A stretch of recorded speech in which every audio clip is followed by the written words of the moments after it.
Assalamualaikum warahmatullahi wabarakatuh. Selamat pagi, Pak. Ini perkenalkan kami dari kelompok yang akan membahas tentang dampak dan perubahan iklim berdasarkan buku yang telah dipilih untuk menyelesaikan ujian tengah semester. Next. Berikut adalah anggota kelompok kami. Next. Pada presentasi kali ini akan membahas tentang pendahuluan, bagaimana siklus air berubah, dan hasil pembelajaran. Yang pertama ada lingkup dan ikhtisar yang terbagi menjadi dua, yaitu pentingnya air bagi masyarakat dan ekosistem manusia, serta gambaran umum siklus air global dan sistem iklim. Yang pertama ada pentingnya air bagi masyarakat dan ekosistem manusia. Air sangat penting bagi kehidupan di bumi. 71% dari bumi tertutupi oleh air. Sangat sedikit yang mudah diakses dan tersedia untuk fungsi ekosistem penting dan kebutuhan sumber daya air masyarakat manusia. Dengan demikian, perlunya pertimbangan dari berbagai aspek ketika merencanakan strategi mitigasi atau adaptasi terkait air untuk memenuhi kebutuhan air dan mencegah kelangkaan air. Next. Berikutnya ada gambaran umum siklus air global dan sistem iklim. Siklus air global adalah pergerakan air yang terjadi terus-menerus dan secara alami melalui sistem iklim. Siklus air global meliputi evaporasi, presipitasi, dan transpirasi pada permukaan bumi, termasuk yang berhubungan dengan proses biologi. Upaya tersebut menghasilkan beberapa pengetahuan, di antaranya adalah pemahaman lebih lanjut perihal mengenai pemanasan laten dan uap air yang memengaruhi iklim global. Next. Berikutnya, terdapat ringkasan perubahan siklus air yang diamati dan proyeksi dari AR5. Dasar pengamatan jangka panjang yang dilakukan dari AR5 jelaskan bahwa manusia memengaruhi perubahan siklus air yang dapat di atmosfer. Dalam skenario RCP 8,5 diprediksi juga bahwa curah hujan dan perubahan evaporasi permukaan prediksi meningkat, sedangkan kelembapan akan mengalami penurunan. Dalam perubahan siklus air yang terjadi secara tiba-tiba akan berpotensi menimbulkan kekeringan jangka panjang dan sirkulasi manusia dapat mengalami perubahan yang cepat. Next. Berikutnya terdapat kata kunci dari laporan khusus R6. SR 1,5 nilai dampak pemanasan global 1,5 derajat di atas tingkat praindustri. Hal ini dipengaruhi oleh manusia menyebabkan pemanasan global seperti di slide sebelumnya. Pemanasan global menyebabkan peningkatan frekuensi, intensitas, dan jumlah kejadian hujan lebat dan pada skala global.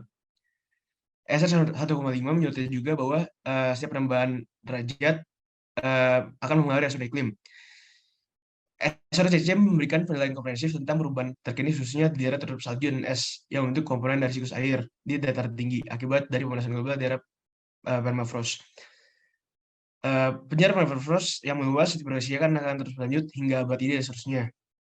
Laporan khusus tentang perubahan iklim, penggunungan, degradasi lahan, pengelolaan berlanjutan, tahanan pangan, dan fokus gas rumah kaca di ekosistem terestrial memiliki hubungan intens dengan siklus air. Laporan ini menunjukkan bahwa sejak tahun 1950 sampai tahun 1900, suhu permukaan tanah telah meningkat hampir 2 kali lipat dari suhu permukaan global. Dan terdapat juga intensifikasi kejadian hujan meningkatkan terjadinya degradasi lahan. Next.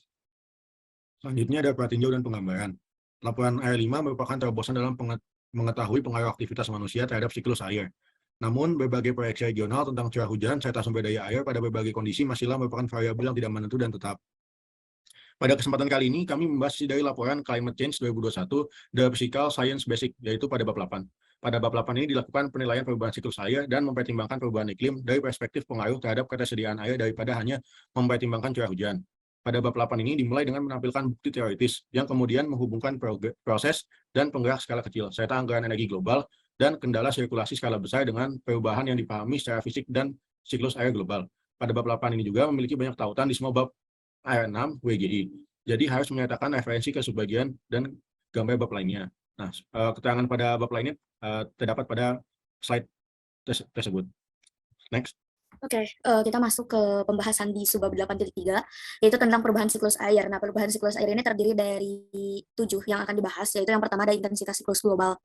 Untuk intensitas siklus air global ini, yang paling berpengaruh adalah pengaruh dari manusia atau pengaruh antropogenik. Kemudian yang kedua ada presipitasi dan evaporasi. Ini yang paling berpengaruh ini didominasi oleh variabilitas internal yang sebagian besar terkait dengan telekoneksi ENSO. Kemudian adanya perubahan kandungan atau salinitas di permukaan laut, ini juga menunjukkan adanya pengaruh antropogenik di presipitasi dan juga evaporasi. Oke, next. Nah, yang ketiga ada uap air. Ini dipengaruhi oleh aktivitas manusia, tetapi dengan kelembaban yang relatif konstan dan suhu yang meningkat. Transportasi uap air ini terjadi karena adanya pemanasan global. Kemudian yang keempat, ada jumlah, frekuensi, dan intensitas curah hujan, yang disebabkan oleh pemanasan global akibat dari pengaruh antropogenik dan tekanan aerosol. Yang kelima, ada evapotranspirasi. Hal ini disebabkan oleh adanya variabilitas internal, pengaruh antropogenik, dan efisiensi penggunaan air tanaman. Next. Yang keenam ada limpasan, aliran, dan banjir. Hal yang paling berpengaruh adalah adanya perubahan penggunaan lahan, kemudian perubahan tutupan lahan, pengelolaan air, pengambilan air, pemanasan global, curah hujan ekstrim, dan juga pengaruh antropogenik.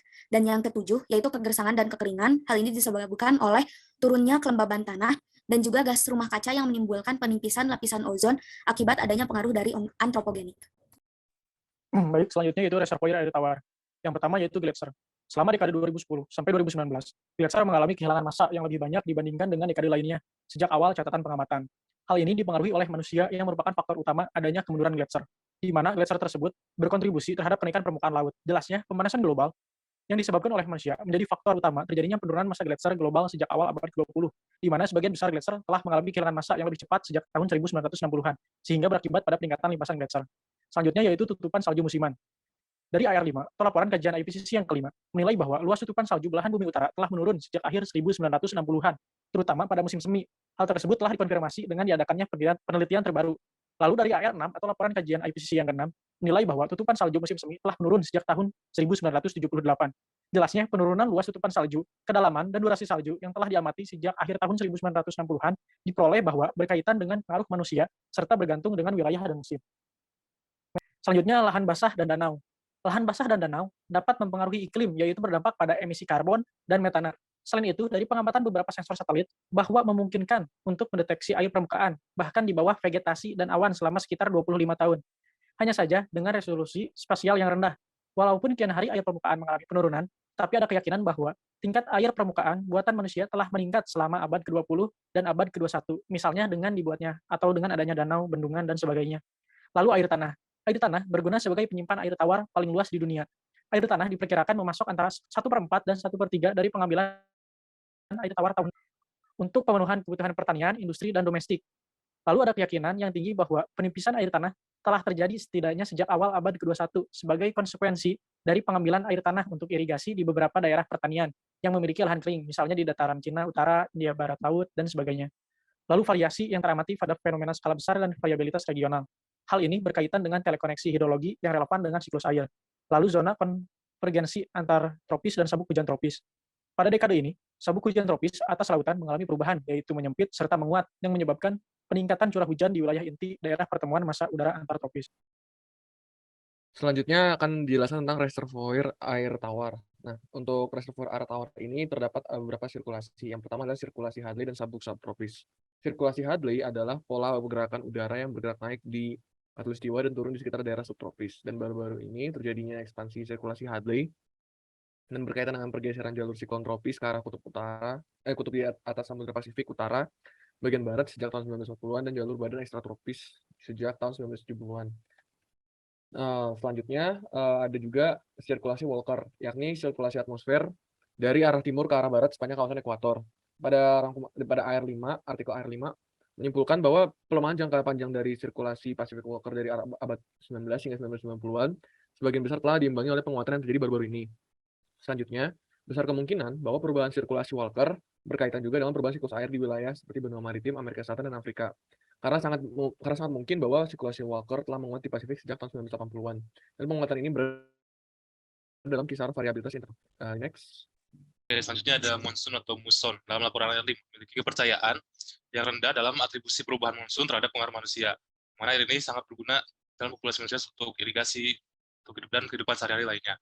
Umpan balik uap air dan umpan balik awan sangat penting untuk perubahan curah hujan monsun di dunia yang memanas. Sejak AR5 telah ada peningkatan pemahaman tentang perubahan curah hujan yang terkait dengan musim hujan menjadi regional. Next. Ada pengaruh monsun di beberapa bagian benua. Yang pertama ada monsun Asia Selatan dan Tenggara. Hasil dari model iklim menunjukkan bahwa pemaksaan aerosol antropogenik telah mendominasi penurunan curah hujan monsun musim panas baru-baru ini, berlawanan dengan intensifikasi yang diharapkan karena pemaksaan GRK. Air Asia Selatan dan Tenggara menguat sebagai respon terhadap peningkatan suhu musim panas di belahan bumi utara. Perubahan ini terkait erat dengan gaya orbital dan perubahan iklim lintang tinggi. Lalu ada muson Asia Timur. Ada keyakinan tinggi bahwa pemaksaan antropogenik telah mempengaruhi perubahan Asia Timur historis dengan pengeringan di utara dan pembasahan di selatan yang diamati sejak 1950-an. Tapi ada keyakinan rendah pada besarnya pengaruh antropogenik. Transisi menuju fase PDV positif telah menjadi salah satu pendorong utama pelemahan Asia Timur sejak tahun 1970-an. Boleh next. Lalu ada monsun Afrika Barat. Sebagian besar wilayah Afrika Barat mengalami periode basah pada pertengahan abad ke-20, diikuti oleh periode yang sangat kering pada 1970-an dan 1980-an yang dikaitkan dengan pendinginan aerosol belahan bumi utara. Perkiraan terbaru memberikan bukti perubahan Afrika Barat dari pertengahan hingga 1990-an. Pada skala waktu paleoklimat, Afrika Barat menguat selama awal hingga Hologen sebagai respon terhadap peningkatan pemanasan bumi yang dipaksakan secara orbital di belahan bumi utara. Lalu ada monsun Amerika Utara. Bukti paleoklimat dan melalui pengamatan menunjukkan intensifikasi Amerika Utara di iklim yang lebih hangat. Intensifikasi yang tercatat sejak 1970-an sebagian didorong oleh emisi GRK. Mungkin boleh di next. Lalu ada monsun Amerika Selatan. Onset Amerika Selatan telah tertunda sejak akhir 1970-an. Curah hujan selama musim transisi kering ke basah telah berkurang di Amazon Selatan. Rekonstruksi dan simulasi paleoklimat menunjukkan Amerika Selatan yang lebih lemah selama zaman yang lebih hangat seperti Hologen pertengahan dan monsun yang lebih kuat selama zaman yang lebih dingin seperti LGM atau periode 1400-an sampai 1600. Lalu ada monsun benua Australia dan maritim. Peningkatan curah hujan yang signifikan telah diamati di beberapa bagian Australia Utara sejak 1970-an. Meskipun ada sedikit kepercayaan pada kontribusi manusia terhadap perubahan ini. Perubahan curah hujan telah diamati di wilayah benua maritim, tapi ada kepercayaan yang rendah dalam identifikasi trends karena variabilitas yang besar pada skala waktu antar tahunan. Oke, mungkin boleh di next. Bahasan selanjutnya adalah mengenai tropical cyclone. Dari tropical cyclone ini kita masuk ke definisinya dulu. Tropical cyclone ini merupakan jenis sistem tekanan udara rendah yang terbentuk secara umum di daerah tropis. Sifat angin ini bersifat destruktif tinggi atau merusak.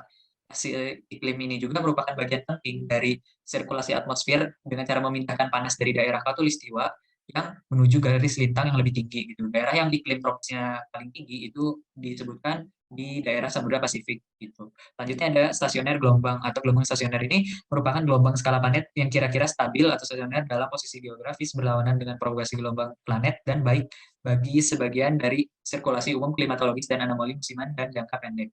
Boleh di next. Selanjutnya ada penghalang atmosfer.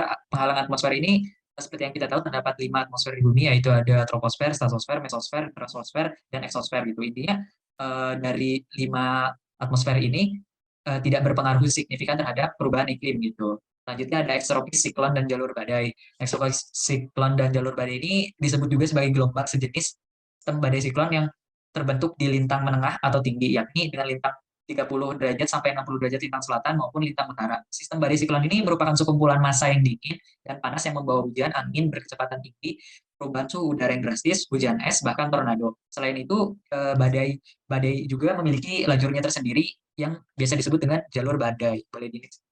Nah, ini ada grafik gitu yang menunjukkan grafik K dan B ini menunjukkan anomali tahunan dari jumlah total siklon ekstratropis. Sedangkan untuk grafik C dan D ini menunjukkan jumlah siklon dalam kurang dari 980 hektopascal. Nah, garis tipis-tipis itu tuh menunjukkan anomali tahunan dan garis tebal menunjukkan rata-rata yang berjumlah 5 tahun. Gitu. Untuk AC itu di utara dan untuk DD itu di selatan. Boleh di next. Selanjutnya ada atmosferik sungai. Sungai atmosfer adalah sungai air tawar terbesar di bumi, yang rata-rata mengangkut lebih dari 2 kali lipat aliran sungai Amazon. Sungai atmosfer ini terletak di atmosfer dengan jalur yang berputar-putar seperti menyelubungi bumi. Next. Selanjutnya ada mode variabilitas iklim dan telekoneksi regional. Yang pertama ada mode tropis. Bagian ini mempertimbangkan perubahan mode variabilitas pada skala waktu musiman hingga antar tahun. Dalam hal implikasinya, terdapat perubahan siklus air baru-baru ini. Terdapat konsekuensi dari perubahan ini, yaitu peningkatan curah hujan di Asia Tenggara, Australia Utara, Afrika Barat Daya, dan Amazon, dan pengeringan di pantai barat Amerika Selatan dan Ekuador. Selanjutnya ada mode ekstratropis. Mode ekstratropis ini dipakai untuk dasar ilmu perkembangan penelitian tentang MJO, yakni tentang fluktuasi atau gelombang yang terjadi di daerah tropis. Next. Selanjutnya akan dijelaskan daratan akhir. Daratan akhir dari semua ini adalah dengan semua kemajuan yang sudah ada, masih banyak peluang untuk meningkatkan kuantifikasi manusia pada perubahan siklus air. Di antaranya adalah dengan cara yang pertama, perluasan dan pengembangan data lapangan serta catatan paleoclimate. Yang kedua, waktu pengamatan yang lebih lama. Yang ketiga, penggunaan model yang lebih besar. Selanjutnya juga peningkatan hasil simulasi presipitasi dari General Circulation Model atau GCM. Dan penelitian tentang proses permukaan tanah. Selanjutnya juga perkembangan izin konveksi yang beresolusi tinggi, analisis lebih dalam akan iklim masa lalu dan proyeksi detail akan iklim masa depan, dan yang terakhir pemahaman tentang variabel internal dengan hubungannya dengan manusia yang berkembang. Dengan demikian presentasi kami, ini referensi yang kami ambil. Selanjutnya kami mau mengucapkan sekian dan terima kasih.